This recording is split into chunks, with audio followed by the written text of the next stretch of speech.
지난 며칠 동안 히브리서 11장의 말씀을 우리가 보았습니다. 히브리서 11장은 믿음장이라고 불리는 놀라운 말씀으로 믿음의 예물을 드렸던 아벨을 시작으로 믿음으로 하나님을 기쁘시게 하였던 에녹, 또한 믿음의 순종을 드렸던 노아, 믿음의 조상이라 불리었던 아브라함, 또한 믿음으로 세상의 명예와 모든 보화보다 그리스도를 선택하였던 모세를 우리에게 소개하였습니다. 그리고 중간중간 소개하였던 사라와 여호수아, 라합의 믿음도 모두 우리가 깊이 묵상하며 귀감으로 삼을 만한 귀한 믿음의 선배들로 믿음의 좁은 길을 살아갔던 사람들이었습니다. 그런데 제가 히브리서 11장을 나누며 참 어려웠던 것이 히브리서 11장에 나오는 이 믿음의 선배들의 이 믿음의 행적과 그들의 모습을 나누려고 하면 정말 몇 날 며칠을 나누어도 쉽지 않구나라는 그러한 생각이었습니다. 왜냐하면 이 믿음의 영웅들의 행적이 하루 새벽 20분의 시간으로 나누어질 말씀이 아니기 때문입니다. 아브라함만 해도 제가 요즘 주일에 몇 주 동안 설교를 하고 있지만 시간이 부족할진데 어찌 이 모든 인물을 이 히브리서 11장에서 제가 설교할 수 있겠습니까? 그런데 이러한 마음은 지금 이 히브리서의 말씀을 설교하고 있는 저뿐만 아니라 오늘 히브리서를 우리에게 써서 전해 주었던 히브리서의 기자도 동일한 마음이었습니다. 오늘 그 32절 말씀을 보게 되면 내가 무슨 말을 더하리요 라고 그가 말씀합니다. 더 할 말이 없다라는 것이 아니라 지금까지 보아왔던 그 믿음의 선배들, 믿음의 영웅들의 삶에 대하여 나누는 그 벅참과 놀라운 말씀을 글로 표현할 수 없을 만큼 차고 넘친다는 의미입니다. 그래서 그는 기드온, 바락, 삼손, 입다, 다윗 및 사무엘과 선지자들의 그러한 일을 말하려고 하면 시간이 부족하다라고 고백할 수밖에 없습니다. 내게 시간이 부족하리로다. 앞에 31절까지 믿음의 좁은 길을 걸었던 모세까지 또 기록하는데 이렇게 많은 시간이 걸리고 많은 말을 하였는데 이후의 사사 시대의 대표적인 그러한 기드온, 바락, 삼손, 입다, 또 왕들의 대표인 다윗, 선지자의 대표인 사무엘을 그가 예로 들지만 그 외에도 얼마나 많은 믿음의 선배들이 있었습니까? 여기에 나와 있는 우리 이 몇 명의 사람들의 삶을 간단하게 요약해 본다 해도 우리가 기도원을 보게 되면 포도주 틀에서 밀을 타작하던 사람 아니었습니까? 우리가 작년에 사사기의 말씀을 나누었었는데 담력이 약한 사람이죠. 근데 하나님께서 그를 어떻게 하세요? 큰 용사라고 부르시고 그가 그 큰 용사로 부르셨음에도 불구하고 하나님을 믿지 못하니까 양털 한 뭉치와 이슬을 가지고 하나님 정말로 자신을 부르셨는지를 시험하고 그러한 가운데에서 그가 사람들을 불렀을 때 22,000명이 왔을 때에 하나님이 어떻게 하세요? 13,000명을 돌려보내시고 10,000명을 가지고 기드온이 전쟁하고자 하는데 하나님이 어떻게 하십니까? 300명만을 가지고 전쟁하게 하시죠. 그런데 하나님이 그러한 300명을 데리고도 이러한 기드온을 사용하셔서 하나님이 승리를 이루셨습니다. 바락도 동일합니다. 바락도 사사기 4장에 말씀해 보게 되면 여선지자 드보라가 너가 가서 구원하라고 하는데 어떻게 해요? 당신이 가지 않으면 내가 가지 않겠다라고 하였던 그 인물이 바로 바락입니다. 그런데 하나님이 이러한 바락을 사용하셔서 이스라엘을 하솔왕 야빈과 그의 군대 장관 시스라의 손에서 구해내셨습니다. 삼손도 그렇습니다. 힘이 세고 뛰어난 장군이었으나 여인의 꾀임에 빠져서 눈을 잃어버렸죠. 어떻게 보면 하나님께 불순종한 것처럼 보이기도 하지만 그는 눈이 뽑힌 상태에서도 하나님의 사명을 믿음으로 감당하였던 선지자였습니다. 입다는 그 이스라엘 사람들이 보기에는 기생이 길르앗에게 낳은 첩의 아들이어서 쫓겨날 수밖에 없는 사람이었고 잘못된 서원으로 자신의 딸을 잃어버리게 된 사람이었습니다. 그러나 그도 암몬 사람의 손에서 건져내었습니다. 다윗도 이스라엘의 훌륭한 왕이지만 그리스도의 그 약속을 받은 위대한 왕이었었지만 그럼에도 바세바의 큰 죄를 범한 왕이기도 했습니다. 사무엘은 이스라엘이라고 하는 나라의 왕권을 시작하게 하는 그러한 왕으로서 그 선지자로서 하나님께 쓰임을 받은 그러한 선지자였었죠. 그러나 그도 사울이라고 하는 그러한 왕을 택하기도 하였습니다. 이 사람들의 믿음의 삶들을 보게 되면 믿음으로 순종하는 뛰어난 삶을 살았던 부분들도 있었지만 그러나 그들의 삶의 공통점은 무엇이냐 하면 다 삶에 흠과 결이 있는 사람이라는 겁니다. 그러나 이들은 믿음을 가지고 하나님께 순종하였으며 그들의 삶의 터전에서 이 믿음으로 살아감으로 말미암아 하나님께 쓰임을 받았던 사람들이었습니다. 한편으로는 우리도 또한 이와 같은 사람이라는 것을 우리는 생각해야 합니다. 그렇게 이러한 믿음의 선조들을 우리에게 알려주시는 것은 우리도 그렇게 믿음의 삶을 살아가라고 격려하는 것입니다. 이 사람들이 대단한 것이 아니라 이 사람들을 믿음의 사람들로 대단하게 사용하신 하나님을 바라보라는 것이 바로 이들을 소개하는 히브리서 기자의 또한 하나님의 이 히브리서 기자를 통하여서 이 히브리서를 기록하게 하신 목적입니다. 그리고 이렇게 살아갔던 믿음의 사람들뿐만 아니라 이제는 이름도 없이 빛도 없이 살아갔던 믿음의 사람들도 있었음을 33절 이후의 말씀에서는 우리에게 소개합니다. 알려주고 있습니다.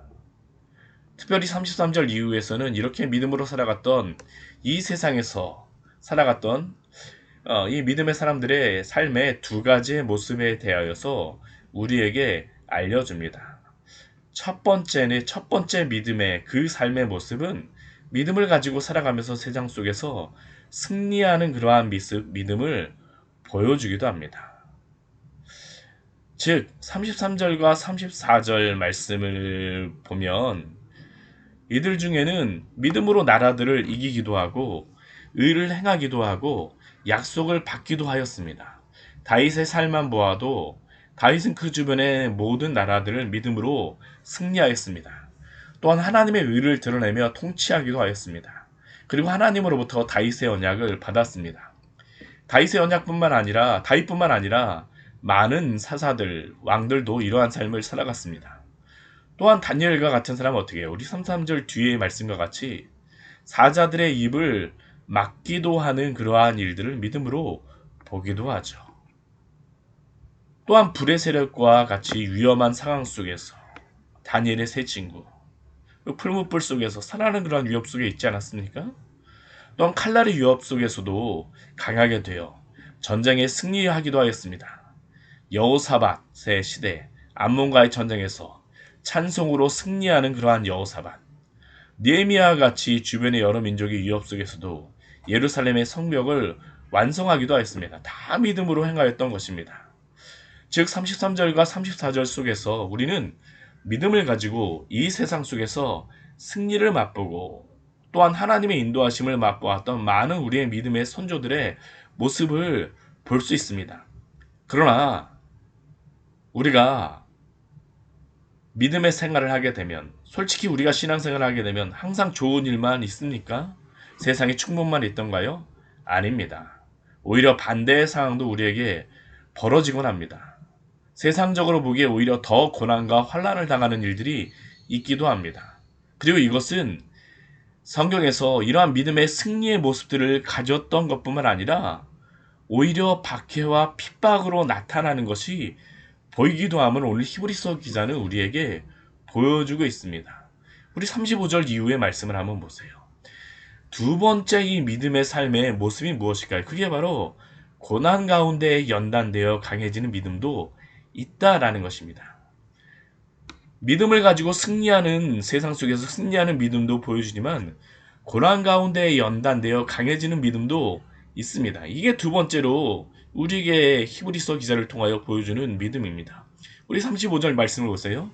여자들은 자기들의 죽은 자들을 부활로 받아들이기도 하며 또 어떤 이들은 더 좋은 부활을 얻고자 하여 심한 고문을 받되 구차히 풀려나기를 원하지 아니하기도 하였습니다. 예레미야를 보십시오. 얼마나 큰 고난 가운데 있었습니까? 친척들이 오히려 그를 죽이려고 하기도 하고, 또한 그 예레미야를 죽이려고 했던 여러 왕들, 그리고 그 이후에 우리 이스라엘에 그러한 성경이 나오진 않지만 구약과 신약의 중간기 400년의 기간에 있었던 마카히비 혁명과 같은 사건 가운데에서는 그 믿음의 삶을 살고자 하였던 그러한 사람들이 실제로 심한 고문을 받고 죽기도 하였습니다. 그리고 신약 시대에 많은 고난을 당하기도 하였죠. 우리 36절 말씀 보십시오. 어떤 이들은 조롱과 채찍질 뿐 아니라 결박과 옥에 갇히는 시련도 받았습니다. 사도 바울도 이런 조롱과 채찍질을 받았고 베드로와 야고보도 옥에 갇혔으며 야고보는 그 옥에서 순교하였습니다. 돌로 치는 것을 당하기도 하고, 그래서 스데반은 순교하기도 하고, 톱으로 켜는 일을 당하기도 하고, 이사야 선지자가 므낫세 왕에게 톱으로 켜서 죽임을 당하였다는 전승도 있습니다. 또한 그에 유리하여 궁핍과 환난과 학대를 받기도 하였습니다. 예수님을 믿고 믿음을 지킨 것은 세상의 부귀와 안락을 취하고 승리하여서 믿음을 지킨 것만이 아니라는 겁니다.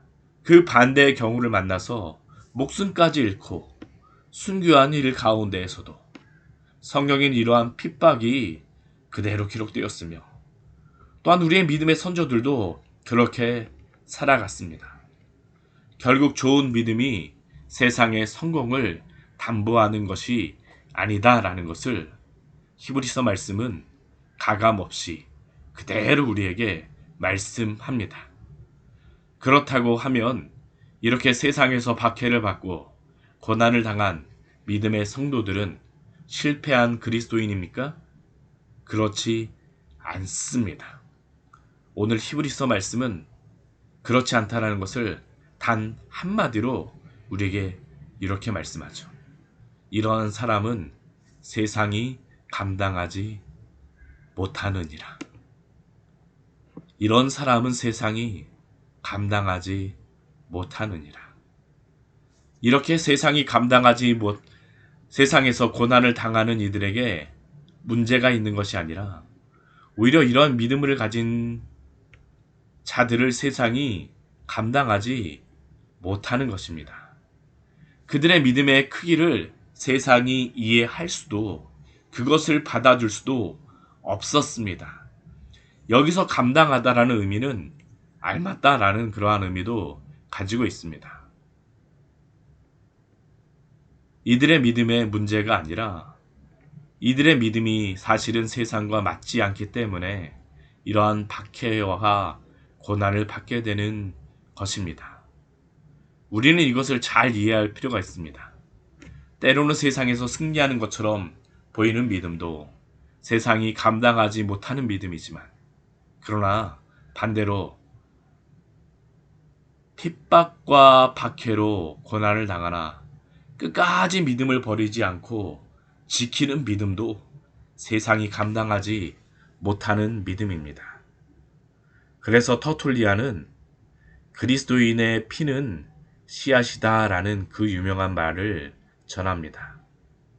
그래서 많은 이후의 사람들은 교회는 순교자의 피 위에 세워졌다라는 그러한 말을 하곤 하였습니다. 우리들도 그렇습니다. 때로 우리가 믿음으로 경건하게 살아가게 되면 어떨 때는 세상에서 칭송을 받고 칭찬을 받을 때도 있지만, 그러나 오늘날 갑자기 변하여 세상이 우리의 믿음을 정죄하고 미워할 때도 있습니다.